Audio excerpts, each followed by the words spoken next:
السلام علیکم ورحمۃ اللہ وبرکاتہ۔ قرآن کریم کی صحیح تلاوت کرنے کے لیے تجوید کے بیسک رولز پتہ ہونے ضروری ہے۔ آئیے ان ویڈیوز کے ذریعے انہیں سمجھنے کی کوشش کرتے ہیں۔ قرآن کو تجوید کے ساتھ پڑھنا کیوں ضروری ہے؟ اس لیے کہ ہر زبان کو تبھی صحیح بولنا کہا جائے گا جب وہ اہل زبان کے طریقے کے مطابق ہو۔ قرآن مجید عربی میں ہے، اس لیے عربوں کے طریقے کے مطابق اسے پڑھا جانا چاہیے۔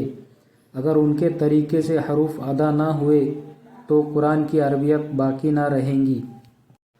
قرآن کو تجوید کے ساتھ نہ پڑھنے سے کیا معاملہ ہو سکتا ہے؟ آئیے اسے مثال کے ذریعے سمجھتے ہیں۔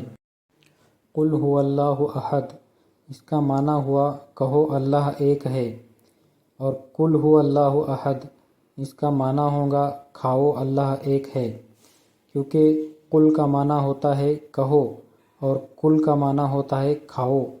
قاف کو کاف سے بدلنے سے اتنی بڑی غلطی ہو جاتی ہے۔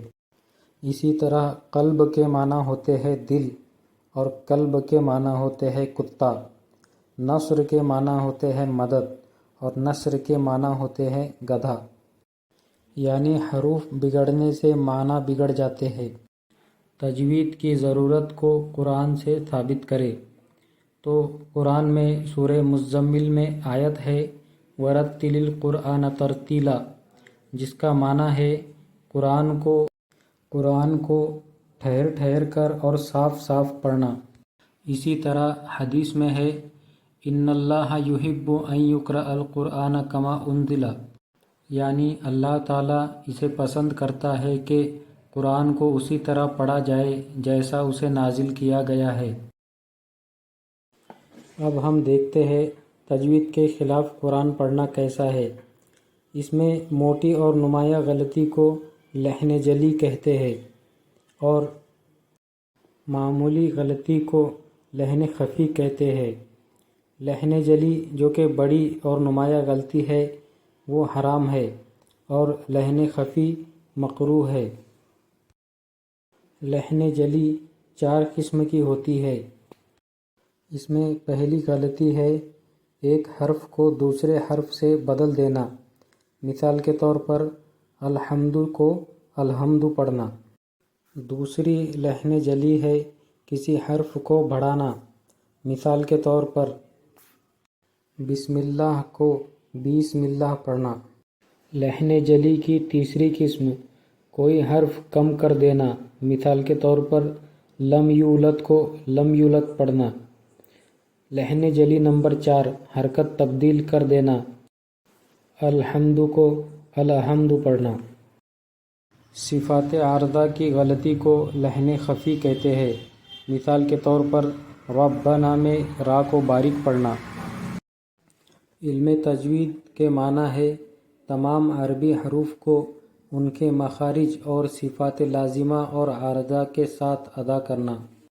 مخارج کیا ہے؟ مخارج مخرج کی جمع ہے، یعنی نکلنے کی جگہ۔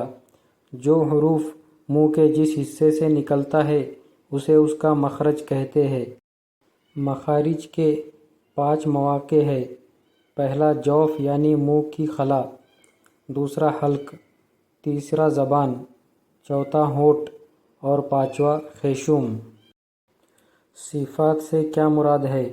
جن کیفیتوں کے ساتھ حروف کو بولا جائے ان کیفیتوں کو صفات کہتے ہیں۔ صفت لازم اور عارضہ کیا ہے یہ ہم آگے دیکھیں گے۔ جب ہم تلاوت کرنے بیٹھتے ہیں تو ابتدا کی 3 صورتیں ہوتی ہیں۔ پہلی جس میں تلاوت اور صورت دونوں شروع ہو۔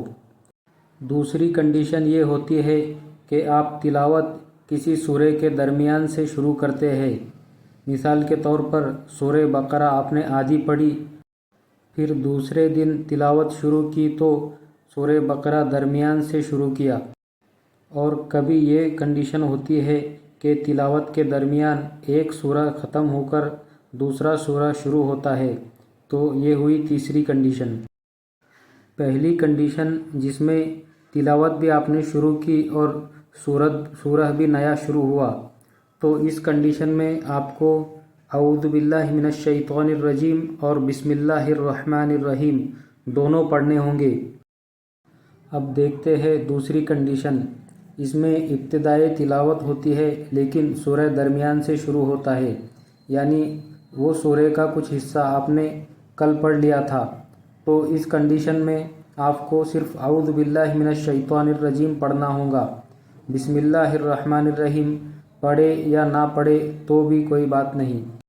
تیسری کنڈیشن، اس میں تلاوت کرتے وقت ایک سورہ ختم ہو کر نیا سورہ شروع ہوتا ہے، تو اس میں آپ کو پھر سے اعوذ باللہ پڑھنے کی ضرورت نہیں، صرف بسم اللہ الرحمن الرحیم پڑھ کے آپ نیا سورہ سٹارٹ کر سکتے ہیں، لیکن سورہ توبہ میں بسم اللہ الرحمن الرحیم نہیں پڑھا جاتا۔ اگلے ویڈیو میں ہم مخارج اور صفات کو ڈیٹیلز میں دیکھیں گے انشاءاللہ۔ اگلے ویڈیو میں ہم مخارج اور صفات کو ڈیٹیل میں دیکھیں گے۔